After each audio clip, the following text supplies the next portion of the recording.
2024ခုနှစ်ရဲ့အသက်အန္တရာယ်ရှိဆုံးအကြမ်းတမ်းဆုံးလက်နက်စမ်းကြီး9မျိုးကြောင်းပြောပြမယ်နောက်ဆုံးတစ်ခုကတော့တကယ်ကိုအဆိုးဆုံးပဲ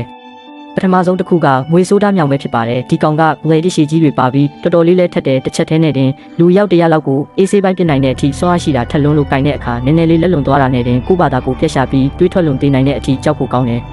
ဒုတိယတစ်ခုကတော့တဆေးလို့ခေါ်တဲ့လက်နက်ပုံးပဲဖြစ်ပါတယ်သူကမျက်စိတမိတ်အတွင်းရန်သူစီကိုပြစ်လွတ်လိုက်လို့ရတဲ့မမြင်ရတဲ့လက်နက်မျိုးပေါ်အချိန်ကမြန်လွန်းတော့ရန်သူကသူ့ကိုယ်သူအတိုက်ခိုက်ခံလိုက်ရမှန်းတော့မသိလိုက်ပဲအသက်ပြောက်သွားတတ်တယ်